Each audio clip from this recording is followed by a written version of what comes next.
now a chieftain of the ZLP, and is the spokesperson of the candidate of the ZLP. Thank you so much, Honorable Okunomo, for joining us tonight. Thank you so much, Chiu. Let me. You heard what Mr. Jagade said there today. The fact that it's all over Ondo State that PDP and your party, ZLP, are planning to align. Is there any truth? Are you considering alignment? You see, thank you so much. I want to appreciate every listener out there. I'm here to speak for the Zenith Labour Party, which is a party that, by the special grace of God, will be producing the next governor of Ondo State.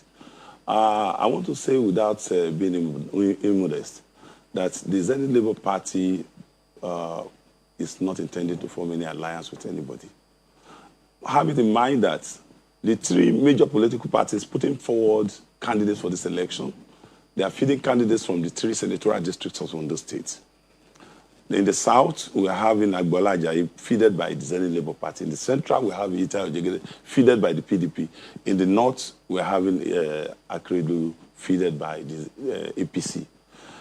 You see, I want to use this opportunity to correct a lot of impressions which have been built up in the media, particularly of those ones hired as machineries to make advocacies for parties that are not doing well in Ondo State. You should be able to ask questions. Why is it that those political parties, the two other political parties, are the ones that have been caught in this act of violence? And let me say, before I go into that... When you say the parties are not doing well, does it include the PDP? I'm talking of PDP and APC. That was the party who practically brought you as a politician, isn't it? So the party is not doing well. Jagede and I belong to the same party before PDP and during PDP. We were both in the Labour Party under the leadership of Dr. Olusegun Mimiko. In 2016, Ita Jagede was feeded as candidate of the party in defilement of the culture, the tradition of the people of Ondo State. Because in Ondo State, we are concerned about which district produces the governor at a given point in time. There was a situation in 2016 in which, after 8 years of Dr. Mimiko's completion of his tenure, Ita was feeded as candidate from the central, which many members of the party frowned at. Members of the PDP worked against the party. And that was what led to our failure, that we lost the entire government in 2016. In 2020, when we had the opportunity to correct this, the PDP missed it again. You know, I happen to be the spokesman of the PDP, the media publicity secretary of the PDP. What the PDP did is a reflection, is a repeat of what it did in 2016. It's also a repeat of what it did in 2012. And the same result is going to happen because you don't approbate, reprobate. But I mean, if you're saying this now, Mr. Akeredolu, the governor, is from the south. No, they defeated their own candidate. Mr. Okunomo. And that was how Akeredolu. But where was it before you gave the ticket of your party to Mr. Agbola Ajayi? The candidate you had initially, where is it from? From Ilaje local government, from the south. That is for you to say, no, that in 2016, as of 2016, Dr. Mimiko was the leader of the party. Because of the clamor of the Akure people that they wanted to have their own son to be governor, Mimiko bowed to the pressure in contravention of our local culture. I recall, I said, I raised objection to that. So, let me make my point. Just a moment. So when the governor said on Sunday that he cannot trust Governor Mimiko because he betrayed him, so what is your principle? What was the contract? Was there any contract between Mimiko and Akeredolu? They had never belonged to the same party. He called him he called him a bogus enemy. No, that statement was taken too far, and it's highly despicable of the status of a governor to make that. Let me say it. Before you say somebody betrays you, you must establish the fact that there had been a contract between you and that person. Mimiko and Akeredolu had never been members of the same party. So, what is the justification to allege that Mimiko betrays him? So I think that statement is a statement taken too far. And coming to the public glare as a governor to make such a statement against two illustrious citizens of Ondo State, one from the north and one from the central, is absolutely unstatesmanly of a governor. So, Mr. Okunomo, now you have your candidate who is a sitting deputy governor. Yes. Who came into office on the platform of the APC. He enjoys that. then is a candidate on the ballot of another party. Morally speaking, is that right? Thank you very much. You see, if you in politics, if your voice cannot be heard, if your correction cannot be taken, if errors have been made, vicissitudes have been afflicted on the people, school fees have been hiked up, the free bus shuttles, which used to be the order of the day in the government of Ondo State, no longer works, and people are suffering in Ondo State, and you are giving advice you are not being listened to, and you are a deputy governor. If you were in the shoe of Akeredolu Ajayi, what will you do? The option that is left for that man is to distance himself from the bad governance. So there's no option of resignation? No option of how can you he enjoys the mandate of the people? The people have not said they don't repose confidence in him any longer. The issue of party does not arise. The fact that he was an APC member, what is important is that in the face of brutal repression, you raise a voice against your boss, that my leader, you are not doing the right thing. You will recall that more than 2 years ago, this man has distanced himself from the activities of the governor, saying that the governor is not doing well. But why well. is it difficult for him to resign? No, what about the members of the assembly? Some members of the assembly of Ondo State also distance themselves from the governor. They are members of the APC. And today, all of them are working for Akeredolu Ajayi to be the next governor. About 12 of the assembly members are working for Akeredolu Ajayi, and they are APC members. You know what that means? When you have a defiant leader, a leader that is recalcitrant, a leader that is not ready to listen to you, the option you are left with is to say you are distancing yourself. No. I want to use those words. Okay, what about somebody who came on air to say that he has made bogus enemies? I want citizens of Ondo State. In that sense, Mr. Okunomo, is it a matter of desperation for your principal? Because he left the APC to the PDP. He couldn't get a ticket, and is now in the ZLP. You cannot. There's no provision for single candidacy in the constitution of Nigeria. You have to contest on a platform. Independent candidacy. You have to contest on a platform.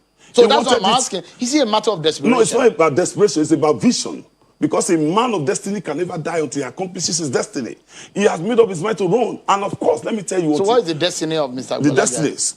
You will recall I contested as a governor. Yeah. You should ask me why did I contest. I knew quite well that it's the turn of the South to produce the governor. No, it's not about you. It's about your it's about him. So the question is that also, he came on the mantra. Is his destiny to become governor? He came on the mantra. He came also on the mantra. For being one, he has vision. He has passion for development. He wants to develop the state. He wants to attend to the yearnings and aspirations of the people. Very many of the citizens of Ondo State, they admire him because of his goodwill, but because he does not have the atmosphere to really act. It's not the approving authority. A deputy governor does not approve. In fact, his work has been overtaken by the governor of the state, by the wife of the governor. The son of the governor has taken over the IGR of the. I would say everything that has to do with the allegations. Yes, I'm raising them. Yes, no. Everybody knows. You need to be able to defend those claims that you are making because you're a national television, brother, a responsible platform. I don't come here to say what I do not know. For example, what you know and what you have evidence to prove, let me tell you they something. are two different things. Anybody who wants to come here to say that Banji is saying what he does not know, let that person come. No, I'm not saying you're saying what you don't know. I'm saying you're saying what you know, but can you defend them with evidence and facts? Mr. Governor can come to the air to come and convince Nigerians that he has been able to do ABCD. Let him come and account for the money that has accrued to OSOPADEC, which is the commission saddled with the power to develop my own area. And from the oil producing area, for the past 4 years, we do not have a single project executed by OSOPADEC. And billions of naira continue to accrue into the account of Ondo State, and 40% of it ought to go to OSOPADEC for the development of the area. And this money is allegedly being overtaken and being in charge of the wife of the governor. And we are saying that there's nothing on ground. So let Mr. Governor come on here, not about prospective projects. Let him come with commissionable projects or projects that have been commenced, which are yet to be completed. So that we now know that the fund has been applied. Why should Ondo voters vote for Mr. Akeredolu Ajayi and his LLP? Thank you very much. Ondo voters will have to vote for Akeredolu Ajayi on the ground that one is from the favored zone, two is a young man, 52. Is vibrant in brain, is a talk-and-do person, is not somebody that goes about with theoretical framework.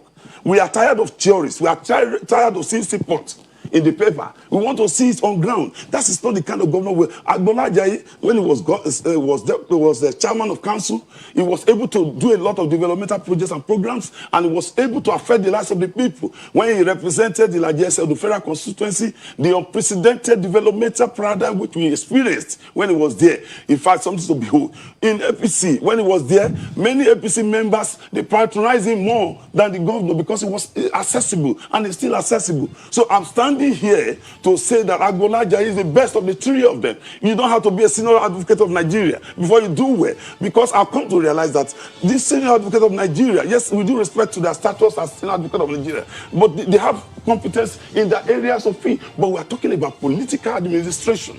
When we are talking about political administration, it requires that you must have passed through those areas, those rudimentary content of developmental paradigm, which will make one to now believe that you can do it better than any other one.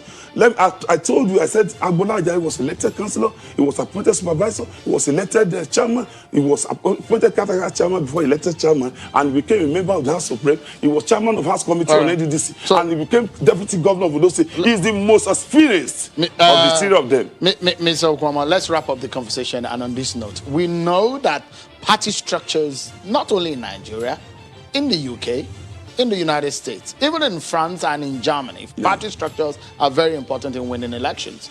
ZLP is a young party. Does your party have has the criteria, or has that strength and the capacity to win election in Ondo State? In 1999, AD won election in Ondo State. In 2003, PDP won election in Ondo State. In another round of election, Labour Party won election in Ondo State. In another round of election, Labour Party won election in Ondo State. In another round of election, APC won election in Ondo State. That's the incumbent. In Ondo State, people, they don't look at the party. They look at the person. They look at which area is it coming from. Nobody wants to be such change. The North already has enjoyed governorship of Ondo State for 12 years. Baba Ajayi was from the North. He enjoyed governorship for 4 years.